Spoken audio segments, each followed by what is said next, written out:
उस गदा के प्रहार से बलदेव जी उसी प्रकार विचलित नहीं हुए जिस प्रकार की पुष्पमाला से आहत होने पर हाथी विचलित नहीं होता।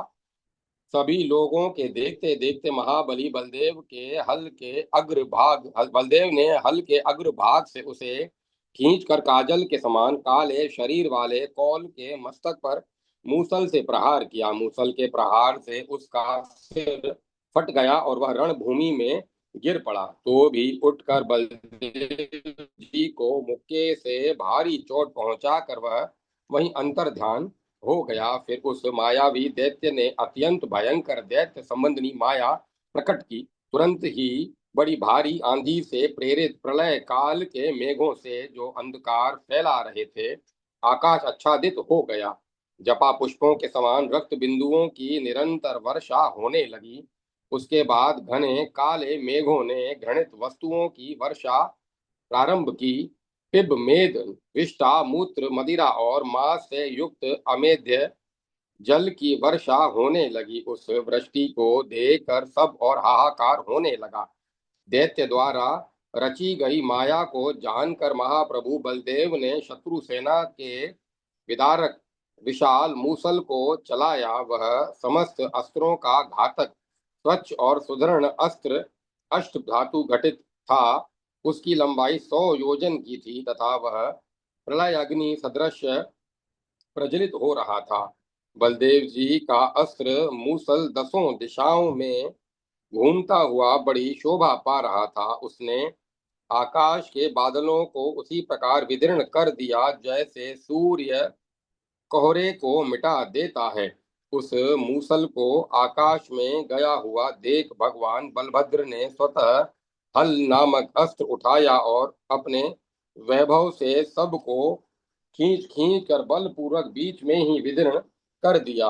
उस दैत्य की माया का नाश हो जाने पर महाबली बलदेव ने अपने बाहुदंडों से उसके मदोत्कट भुजदंड पकड़ लिए और जैसे बालक रुई की राशि को घुमाए उसी प्रकार इधर उधर घुमाते हुए उस पृथ्वी पर इस प्रकार दे मारा मानो किसी बालक ने कमंडलू पटक दिया हो। उस दैत्य के पतन के से पर्वत समुद्र और वन के साथ सारा भूमंडल एक नाड़ी घड़ी तक कांपता रहा। दैत्य के दांत टूट गए, नेत्र बाहर निकल आए और वह मूर्छित होकर मृत्यु का ग्रास बन गया। इस प्रकार महादैत्य कौल वज्र के मारे हुए वृत्तासुर की भांति प्राण शून्य हो गया। उस समय स्वर्ग में और धरती पर जय जयकार होने लगा।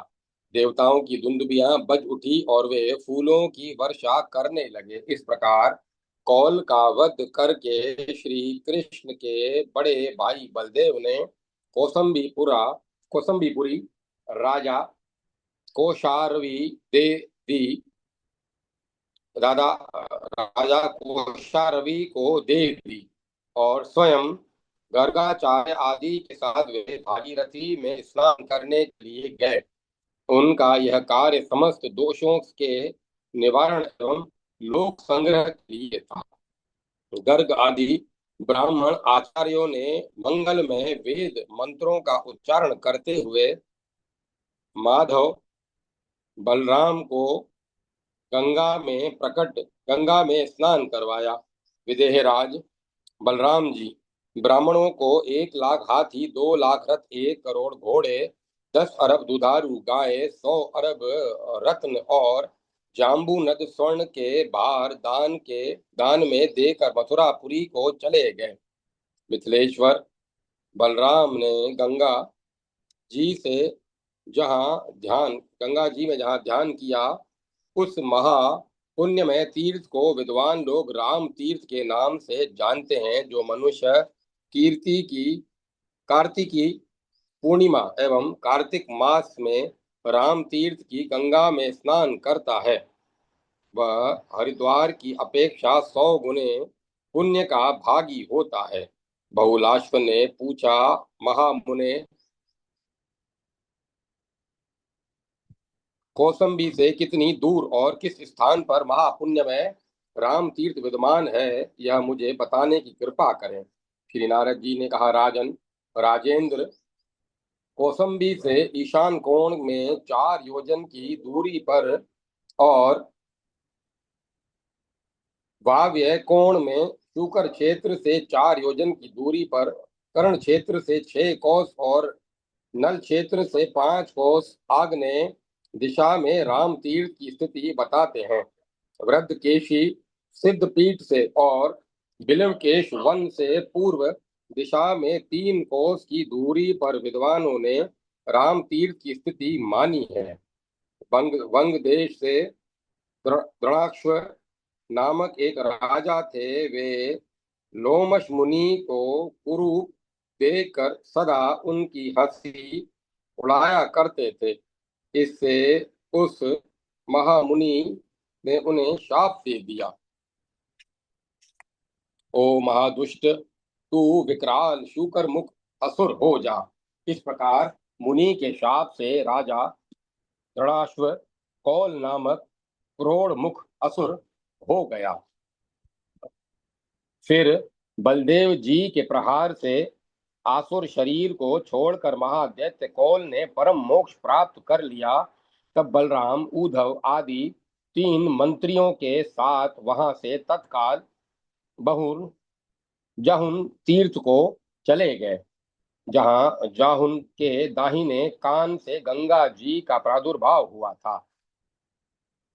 उस ब्राह्मण शिरोमणि जहुन के नाम पर ही गंगा को जानवी कहा जाता है।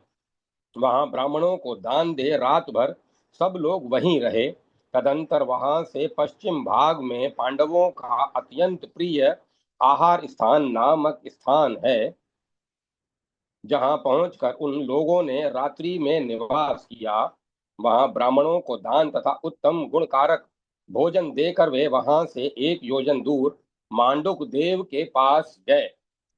मांडुक देव ने अनंत देव की कृपा प्राप्त करने के लिए बड़ी भारी तपस्या की थी। उसी के लिए अपने समाज के साथ बलदेव जी वहां गए। वह मुंह ऊपर किए एक पैर के बल पर खड़ा था। उसके नेत्र ध्यान में निश्चल थे। वह हृदय में बलदेव जी के स्वरूप का दर्शन करते हुए उन्हीं के साक्षात दर्शन के लिए लोलुप था। बलदेव जी ने उसके हृदय में अपने उस स्वरूप को हटा लिया। तब उसने नेत्र खोलकर अपने आराध्य देव को बाहर देखा। अनंत देव के उस परम सुंदर रूप को उसने देखा। वे वनमाला से सुशोभित थे और एक कान के कुंडल धारण किए हुए थे। उनकी अंग कांति गौर थी तथा वे ताल चिन्ह से अंकित ध्वजा वाले रथ पर बैठे थे। अनंत देव के उस परम सुंदर रूप को देखकर उसने बड़ी भक्ति से उसकी स्तुति की। फिर वह अपने आराध्य के चरणों में गिर पड़ा। बलदेव जी ने उसके मस्तक पर हाथ रखा और कहा, वर मांगो। तब वह बोला, स्वामिन, यदि आप साक्षात भगवान मुझ पर प्रसन्न हैं अथवा यदि मैं आपके अनुग्रह का पात्र हूं, तो सुखदेव जी के मुख से निकली हुई उस सर्वोत्तम भागवत संहिता को मुझे दीजिए, जो समस्त कली दोषों का विनाश करने वाली एवं श्रेष्ठ है। बलदेव जी ने कहा, अनग, तुम्हें उद्धव जी के द्वारा श्रीमद् भगवत संहिता की प्राप्ति होगी, जिसका कीर्तन कलयुग में सर्वाधिक महत्व रखने वाला है। मांडुक ने पूछा, स्वामिन, भगवान ने उद्धव जी को भगवत संहिता सुनाने का मुख्य अधिकार क्यों दिया है और उनके साथ मेरा संयोग कब होगा? आप इस मेरे संदेह का निवारण कीजिए। बलदेव जी बोले, मैं परम गोपनीय एवं परम अद्भुत रहस्य की बात बताता हूँ। आज भी मेरे निकट ये उद्धव जी विराजते हैं। तुम इनका दर्शन कर लो। यह उत्तम दर्शन तुम्हें परमार्थ प्रदान करने वाला है। परंतु आज तीर्थ यात्रा के अवसर पर तुम्हें इनका उपदेश नहीं प्राप्त हो सकता। जिस प्रकार ये भागवत के उपदेशक होंगे, वह मैं तुमसे तुम्हें बता रहा हूँ। मैंने उद्धव को श्री मान आचार्य के पद पर इसीलिए स्थापित किया है कि वे संहिता ज्ञान स्वरूप है। नंद आदि ब्रजवासियों तथा गोपांगनाओं की प्राप्ति के लिए भगवान श्री कृष्ण ने उद्धव को अपना प्रतिनिधि बनाकर भेजा था। अपना स्वरूप परिकर का पद और जो कुछ भी पूर्ण भगवत्ता है वह सब अपने स्वभाव और गुण के साथ परमात्मा श्री कृष्ण ने उद्धव को अर्पित की है। उन्होंने उद्धव को और अपने को एक ही मानकर आचरण किया है। श्री कृष्ण ने अपना आंतरिक रहस्य पहले उद्धव से के सिवाय और किसी पर नहीं प्रकट किया था। उन्होंने इनमें अपनी अभिन्नता का साक्षात्कार किया है। ब्रजवासियों ने इन्हें साक्षात श्री कृष्ण ही जानकर बड़े आदर से उनका पूजन किया था। वसंत और ग्रीष्म दोनों ऋतुओं में इन्होंने ब्रजभूमि में विचरण किया और वहीं राधा कुंड के समीप रहते हुए श्री राधा का शोक शांत किया। उद्धव ब्रजवासी अनुगामियों के साथ वहां की भूमि में यत्र तत्र सर्वत्र विचरे हैं। इन्हें गौओं तथा नंद आदि गोपों और गोपांगनाओं का वियोग त्रिहारी कहा गया है। ये मंत्री के अधिकार में कुशल और समस्त पार्षदों के अग्रगामी हैं। जब भगवान के अंतर ध्यान की वेला आएगी उस समय धर्मपालक देहधारी भगवान उद्धव को अपना परम अद्भुत तेज भी दे देंगे। तो इनका मुद्राधिकार भगवान की ओर से कुछ भी कहने और उनकी मुद्रिका या मोहर की छाप लगाकर कोई आदेश जारी करने का अधिकार तो सर्वत्र और सदा ही विराजता है। अंतर ध्यान काल में इन्हें भगवान की ओर से विशेष अधिकार दिया जाएगा। ये बद्री का आश्रम तीर्थ में विराजमान परिकरों सहित धर्म नंदन विदुर को बृहद भगवद रहस्य का बोध कराएंगे। अर्जुन आदि को भगवान के वियोग से जो भारी पीड़ा होगी उसका निवारण उद्धव ही करेंगे।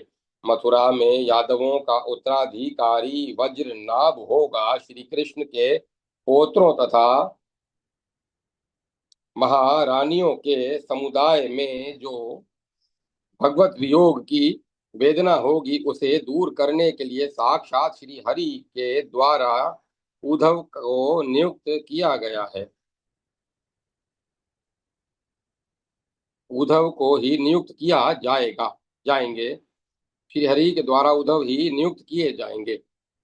कौरवों के कुल में परीक्षित नाम से विख्यात राजा होगा।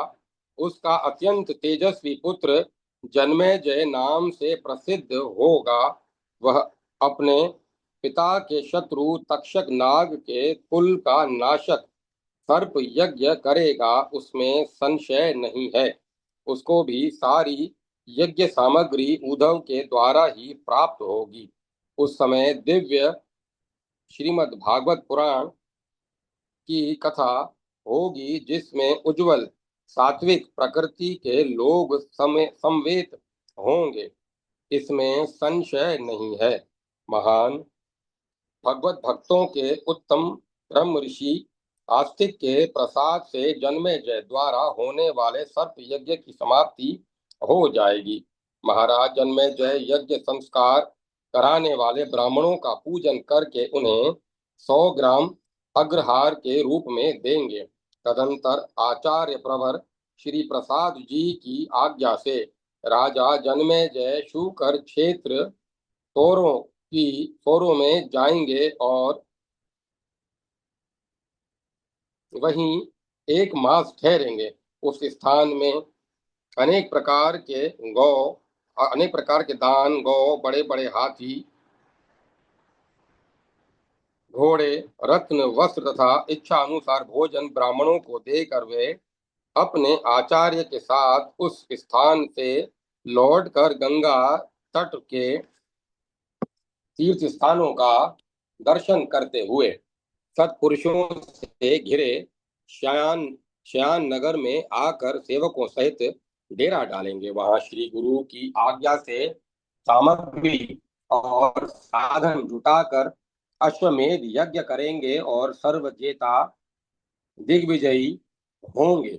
इस प्रकार स्वच्छ एकछत्र राज्य के स्वामी होकर श्री गुरुदेव की शरण ले शयन नगर से 5 कोश पर स्थित पूर्व दिशा में रमणीय गंगा के तट पर अत्यंत एकांत वासी के रूप में तीर्थ सेवन करेंगे। वहां धार्मिकों के समाज में बड़े आनंद के साथ भव रोग विनाशिनी भागवत कथा होगी। उस पुराण समाज में उस पूर्ण समाज में एक स्थान उस पूर्ण समाज में एक तुम ही रहोगे और भागवत की कथा सुनोगे।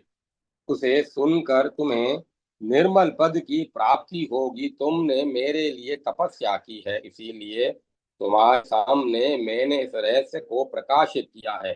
इस प्रकार मांडुक देव को वर देकर सेवकों सहित बलराम जी वहां से चले गए। शुद्ध श्यान नगर में श्यान नगर से ईशान कोण में गंगा तट पर स्थित एक रमणीय स्थान है जो कटक तीर्थ से उत्तर है कटक तीर्थ से उत्तर है और पुष्पवती नदी से दक्षिण दिशा में विद्यमान है। उसका विस्तार 1 कोस में है। वहीं ठहर कर संकर्षण देव दान पुण्य में लग गए। बलराम जी ने बड़ी प्रसन्नता के साथ वहां 10,000 घोड़ों, 100 रथों, 1,000 हाथियों और 10,000 गौओं का दान किया। वहां समस्त देवता एक तपस्या वहां समस्त देवता तथा तपस्या के धनी ऋषि मुनि आए। उन सब ने बड़े आदर से संकर्षण देव का पूजन किया। फिर इस प्रकार स्तुति की, प्रभु आप ओलेस दैत्य के हंता तथा गर्दभासुर धेनुक का विनाश करने वाले हैं, आपको नमस्कार है।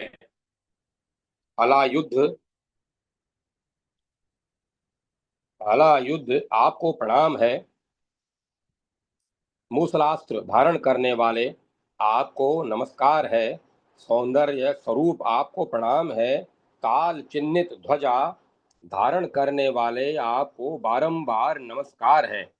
उन सब के द्वारा की गई इस स्तुति को सुनकर संकर्षण बोले, आप सब लोगों को जो अभिष्ट हो वह वर मुझसे मांगिए।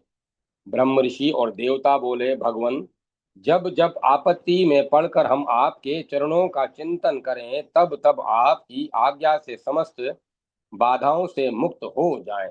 बलराम ने कहा, जब जब आप लोग मेरी शरण में आकर मेरा स्मरण करेंगे तब तब कलयुग में निश्चय ही मैं आप लोगों की रक्षा करूंगा।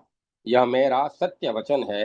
इस स्थान पर मुनि पुंगवों ने मेरा पूजन करके वर प्राप्त किया, इसीलिए कलयुग में यह तीर्थ संकर्षण स्थान के नाम से विख्यात होगा।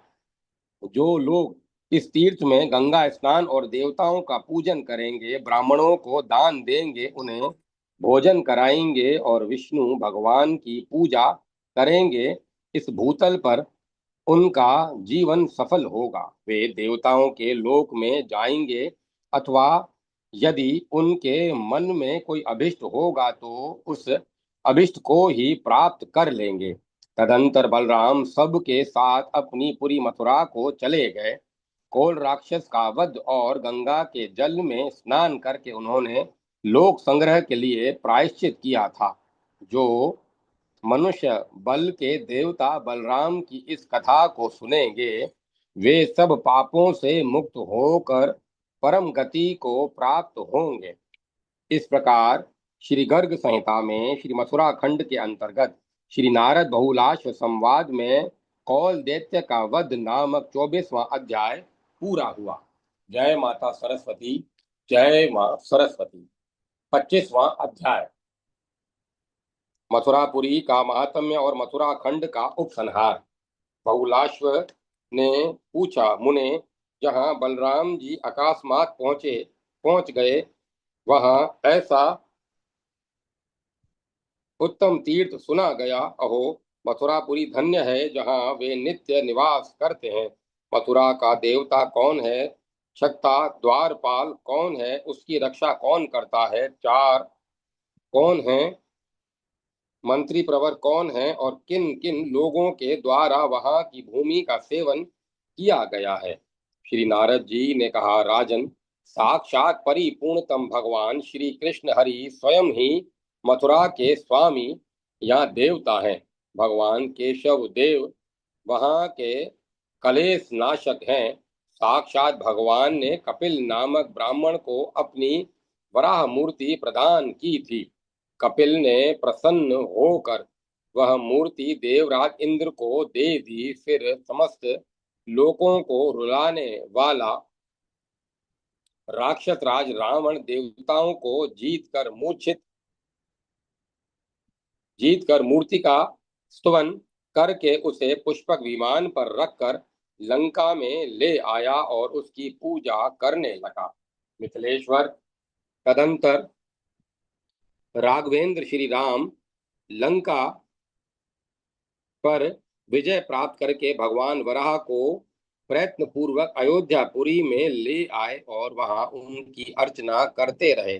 तत्पश्चात शत्रुघ्न श्री राम की स्तुति करके उनकी आज्ञा से उस वराह विग्रह को प्रयत्न पूर्वक महापुरी मथुरा में ले आए और वहां वराह भगवान की स्थापना करके उनको प्रणाम किया। फिर समस्त मथुरा वासियों ने उन वरदायक भगवान की सेवा पूजा प्रारंभ की। वे ही साक्षात वे ही ये साक्षात कपिल समूह कप, ये साक्षात कपिल वराह मथुरापुरी में श्रेष्ठ मंत्री माने गए हैं। भूतेश्वर नाम से प्रसिद्ध भगवान शिव मथुरा के द्वारपाल या क्षेत्रपाल हैं। वे पापियों को दंड देकर भक्ति के लिए उन्हें मंत्रोपदेश करते हैं। महाविद्या स्वरूपा दुर्गम कष्ट दूर करने वाली चंडिका देवी दुर्गा सिंह पर आरूढ़ हो सदा मथुरापुरी की रक्षा करती है। मैं नारद ही मथुरा का चार गुप्तचर हूँ और इधर उधर लोगों पर दृष्टि रखकर सबकी बात महात्मा श्री कृष्ण को बताता हूँ।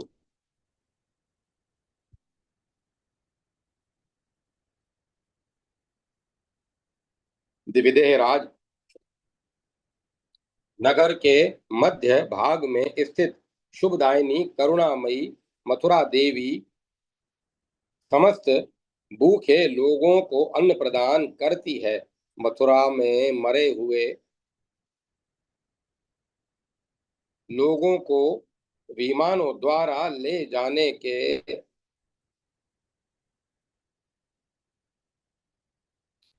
के लिए श्याम अंग वाले चार भुजाधारी श्री कृष्ण पार्षद आते जाते रहते हैं। महापुरी मथुरा जिसके दर्शन मात्र से मनुष्य कृतार्थ हो जाता है, श्री कृष्ण के अंग से प्रकट हुई है। पूर्व काल में ब्राह्मणों ब्रह्मा जी ने मथुरा की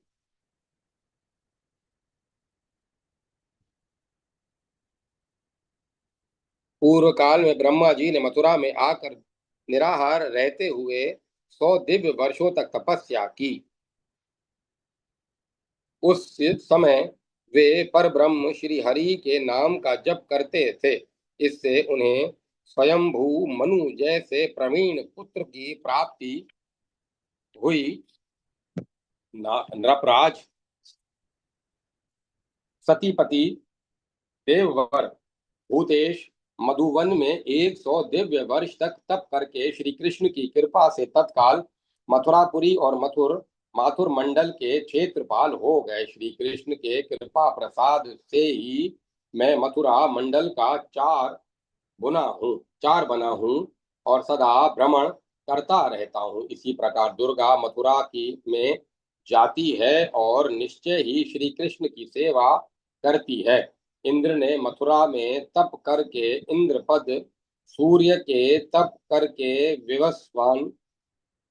विवस्वत मनु सूर्य ने तप करके विवस्वत मनु जैसा पुत्र, कुबेर ने अक्षय निधि, वरुण ने पाश और ध्रुव ने मधुवन में तप करके सम्यक ध्रुव पद प्राप्त किया था।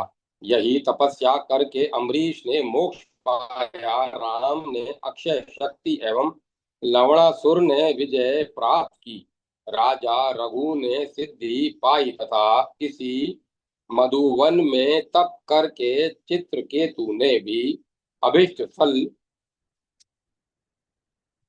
प्राप्त किया। यहीं के सुंदर मधुवन में तप करके अत्यंत बलिष्ठ हुए महासुर मधु ने माधव मास में मधुसूदन माधव के साथ युद्ध भूमि में जाकर युद्ध किया। सप्तऋषियों ने मथुरा में आकर यहीं तपस्या करके योग सिद्धि प्राप्त की।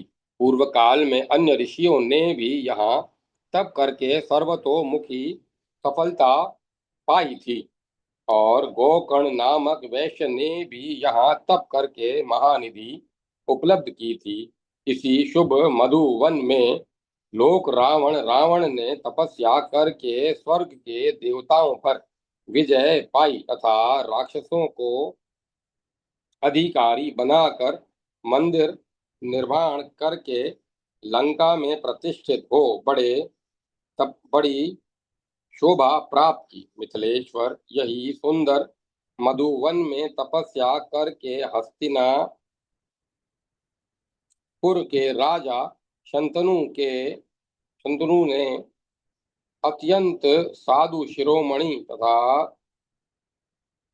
तत्वार्थ सागर के कर्णधार भीष्म को पुत्र रूप में प्राप्त किया।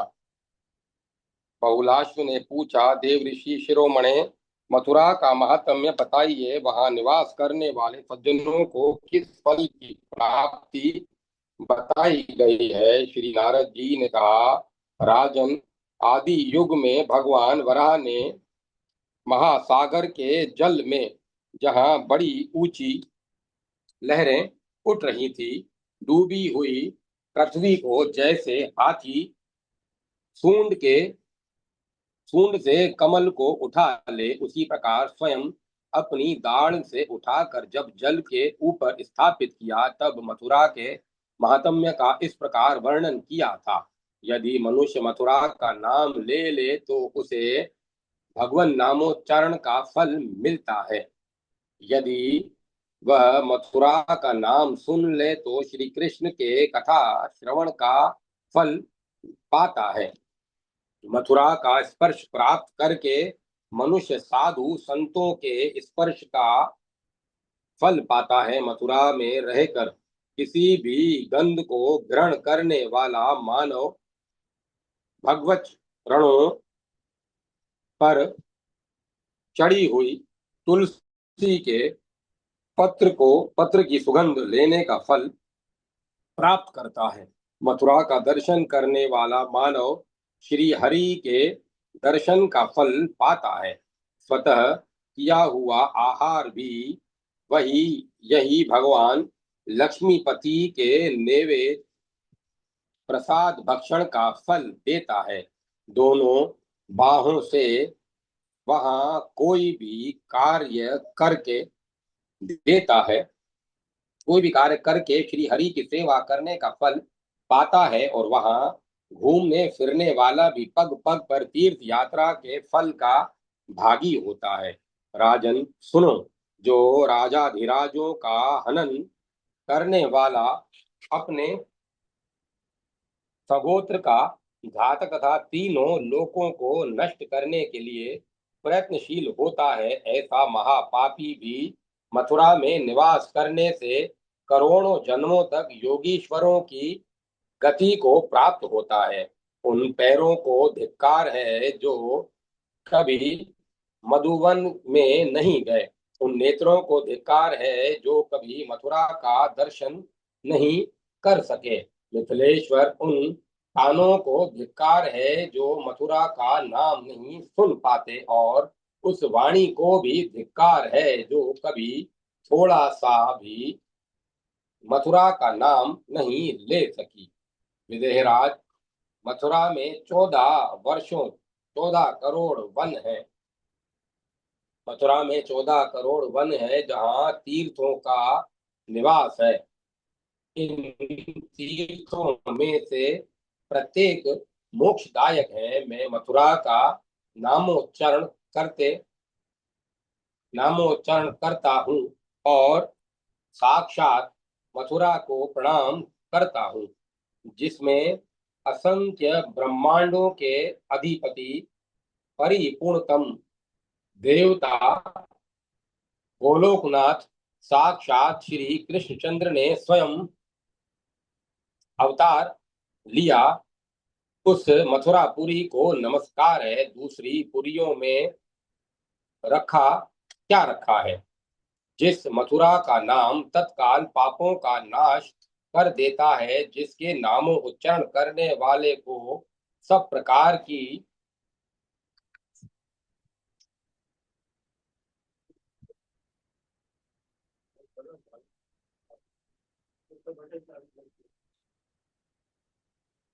सब प्रकार की मुक्तियां सुलभ हैं, तथा जिसकी गली गली में मुक्ति मिलती है, उस मथुरा को इन्हीं विशेषताओं के कारण विद्वान पुरुष श्रेष्ठतम मानते हैं। यद्यपि संसार में काशी आदि पुरियां भी मोक्षदायिनी है, तथापि उन सब में मथुरा ही धन्य है, जो जन्म, मौजी, व्रत, मृत्यु और दाह संस्कारों द्वारा मनुष्यों मनुष्यों का चार प्रकार की मनुष्यों को 4 प्रकार की मुक्ति प्रदान करती है, जो सब पुरियों की ईश्वरी, व्रजेश्वरी, तीर्थ तीर्थेश्वरी, यज्ञ तथा तप की निधीश्वरी, मोक्षदायिनी तथा परम धर्म धुरंधरा है। मधुवन में उस श्री कृष्णपुरी मथुरा को मैं नमस्कार करता हूँ। विदेह राजेंद्र, जो लोग एकमात्र भगवान श्री कृष्ण में चित्त लगाकर संयम और नियम पूर्वक जहाँ कहीं भी रहते हुए मथुरापुरी में इस महात्म्य को सुनते हैं, वे मथुरा की परिक्रमा के फल को प्राप्त करते हैं, इसमें संशय नहीं है।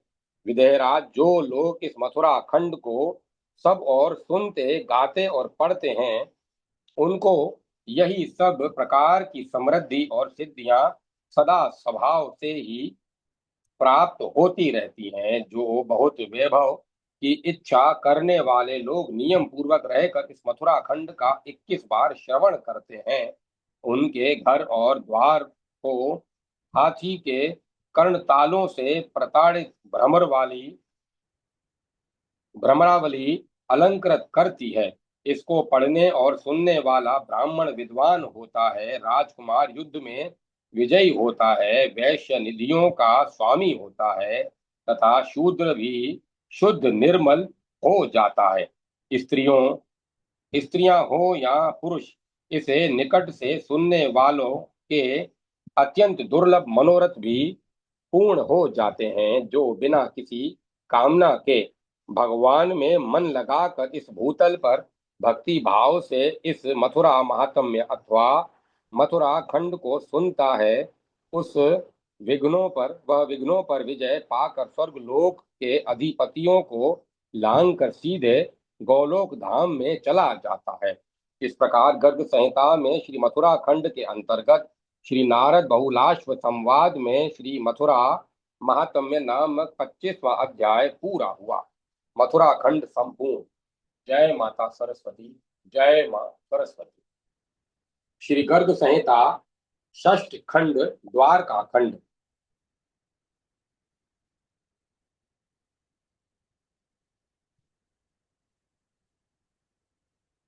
श्री हरि, श्री दामोदर ऋषिकेश वासुदेव नमस्तुते। श्री गर्ग संहिता द्वारका खंड, पहला अध्याय।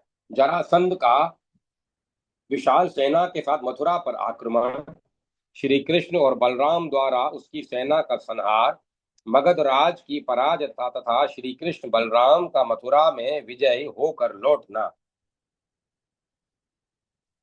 जो कृष्ण वसुदेव के पुत्र और देवकी नंदन होने के साथ ही नंदगोप के भी कुमार हैं, उन सच्चिदानंद रूप गोविंद को बारंबार नमस्कार है। बहुलाश्व ने पूछा, भ्रमन, मैंने आपके मुख से अद्भुत मथुरा खंड की कथा सुनी। अब मुझे श्री कृष्ण चरित्रा अमृत से पूर्ण द्वारका खंड सुनाइए। श्री रमा वल्लभ श्री कृष्ण के कितने विवाह, कितने पुत्र और कितने पौत्र हुए, महामते उनके मथुरा को छोड़कर द्वारका में निवास करने का क्या कारण है, ये सब बातें बताइए। श्री नारद जी ने कहा, मिथिलेश्वर, महाबली कंस के मारे जाने पर उसकी दो रानियां अस्थि और प्राप्ति बड़े दुख से जरासंध के घर गई।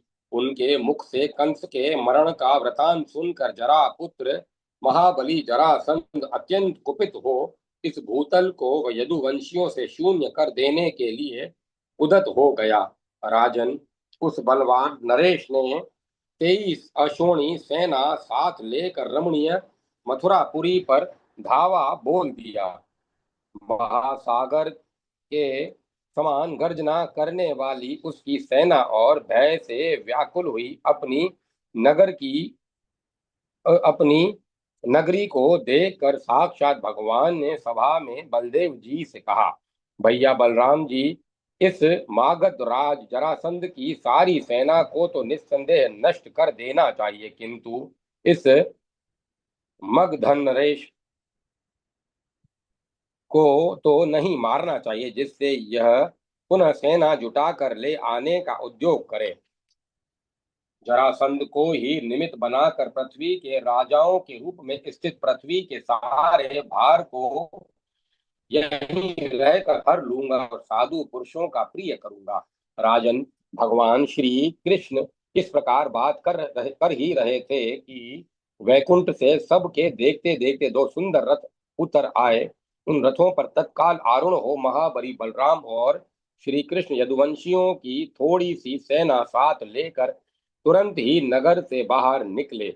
आकाश में देवताओं के देखते देखते भूतल पर यादवों और मागधों में अद्भुत रोमांचकारी एवं तुमुल युद्ध होने लगा। पहले महाबली मागध राज रथ पर आरूढ़ हो 10 अश्वनी सेना के साथ भगवान श्री कृष्ण के सामने आकर लड़ने लगा। धृतराष्ट्र पुत्र दुर्योधन जरासंध की सहायता के लिए 5 अश्वनी सेना के साथ आकर यादवों के साथ युद्ध करने लगा। राजन, विंध्य देश का बलवान राजा 5 अश्वनी सेना विंध्य विंध्य देश 5 सेना के साथ तथा वंग देश का महाबली नरेश 3 अश्वनी सेना के साथ उस महायुद्ध में जरासंध की ओर से सम्मिलित हुआ। मिथिलेश्वर, इसी तरह दूसरे राजा भी जो जरासंध के वशवर्ती थे, प्राणपण से उसकी सहायता कर रहे थे। शत्रु सेना से व्याप्त आकाश में बाणों का अंधकार फैल जाने पर शांग्र धनुआ श्री कृष्ण ने अपने शांग्र धनुष की टंकार ध्वनि प्रारंभ की। उस टंकार से 7 लोकों और 7 पातालों सहित सारा ब्रह्मांड गूंज उठा। दिग्गज विचलित हो उठे, तारे टूटने लगे और सारा भूमंडल कांपने लगा। शत्रुओं का सारा सैन्य मंडल उसी क्षण भैरा सा हो गया। घोड़े युद्ध मंडल से उछलकर भागने लगे तथा हाथियों ने भी अपना मुंह फेर लिया। जरासंध की सारी सेना उस टंकार से भय विहल हो भाग चली और उल्टी दिशा में 2 कोस जाकर फिर वहां आई। इस प्रकार विद्युत की पीली प्रभा से युक्त एवं कांतिमान शांग्र धनुष की टंकार फैलाकर श्री हरि ने अपने बाण समूह की वर्षा से जरासंध की सारी सेना को आच्छादित कर दिया। राजन, शांग्र धनवा के बाणों से शत्रु सेना के रथ चूर चूर हो गए होकर गिर पड़े तथा रथी और सारथी भी मारे जाकर भूमि पर सदा के लिए सो गए। गजरोहियों के साथ चलने वाले हाथी उनके बाणों से दो टूक हो गए। सवारों सहित घोड़े बाणों द्वारा गर्दन कट जाने से धराशायी हो गए।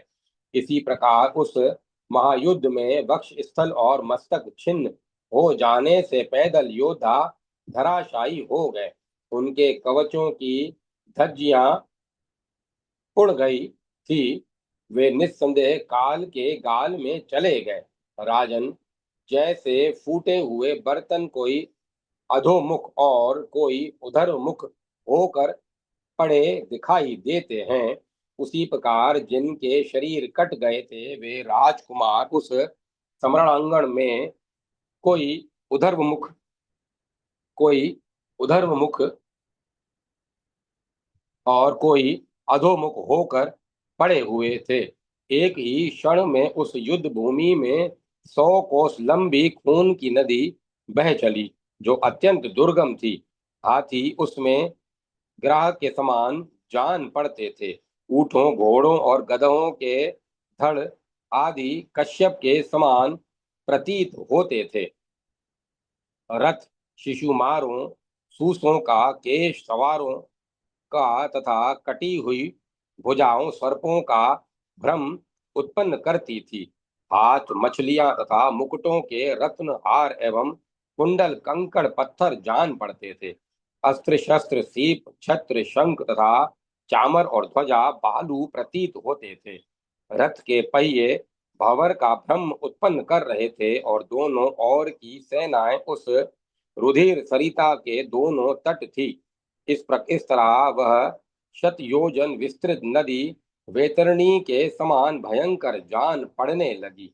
प्रमथ भैरव भूत बेताल और योगनियां अट्टहास करती हुई रणभूमि में नाचने लगी। नरप्रेश्वर वे भूत वेताल आदि खप्पर में ले लेकर निरंतर रक्त पी रहे थे और भगवान शंकर की मुंडमाला बनाने के लिए कटे हुए सिरों का संग्रह कर रहे थे। सैकड़ों डाकनियों से घिरी हुई और सिंह पर आरूढ़ भद्रकाली वहां का गरम गरम रक्त पीती हुई अट्टहास करने लगी। विद्याधरियां, स्वर्गवासिनी गंधर्व कन्या तथा अप्सराएं क्षत्रिय धर्म में स्थित होकर वीर गति पाने लगे देव रूपधारी वीरों को अपने पति के रूप में वर्ण कर रही थी।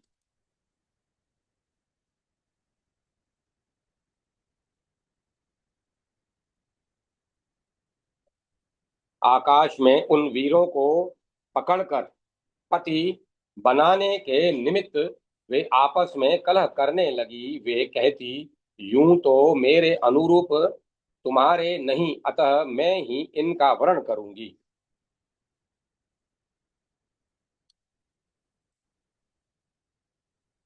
इस प्रकार उनमें आसक्त चित्त हुई सुरबालाएं परस्पर विवाद पर उत्तर आई थी। कुछ धर्मपरायण वीर सम्रांगण से तनिक भी विचलित न होने के कारण मार्तंड मंडल का भेदन करके सीधे भगवान विष्णु के दिव्य धाम में चले गए। शेष सेना को त्रिलोकी का बल धारण करने वाले बलदेव जी कुपित हो हल से खींचकर मूसल से मारने लगे। इस प्रकार जरासंध की सेना का सब ओर से संहार हो जाने पर दुर्योधन, विंध्यराज और वंग नरेश सब भयभीत हो रणभूमि से इधर उधर भाग गए। राजन, तब 10,000 हाथियों के समान बलशाली महापराक्रमी जरासंध रथ पर आरूढ़ हो बलदेव जी के सामने आया। यदु श्रेष्ठ बलराम ने जरासंध के सुंदर रथ को अलाग्र भाग से खींचकर मूसल की चोट से चूर्ण कर डाला। घोड़े और सारथी के मारे जाने पर रथहीन हुए जरासंध ने सारे शस्त्र समूह को त्याग कर बलदेव को दोनों हाथों से पकड़ लिया। फिर उन दोनों में रणभूमि में के भीतर घोर युद्ध होने लगा। मैथिल आकाश में खड़े देवता और भूतल पर विद्यमान मनुष्य को देखते देखते वे दोनों महाबली वीर मूसल युद्ध में दो सिंहों के समान जूझने लगे। वे छाती से, मस्तक से, भुजाओं से चोट करते हुए पृथक पृथक पैरों को पकड़कर एक दूसरे को गिराने की चेष्टा करते थे। उन दोनों के युद्ध से वहां का सारा भूखंड मंडल खुद कर गड्ढे के समान हो गया। राजन, उस समय भूमि सहसा बटलोई की तरह दो घड़ी तक कांपती रही। तब यदुश्रेष्ठ बलराम ने अपने बाहुदंडों से जरासंध को पकड़कर इस प्रकार पृथ्वी पर दे मारा मानो किसी बालक ने कमंडलू पटक दिया हो। बलराम ने जरासंध के ऊपर चढ़कर उस जरा पुत्र शत्रु को मार डालने के लिए क्रोध से भरकर घोर मूसल हाथ में लिया।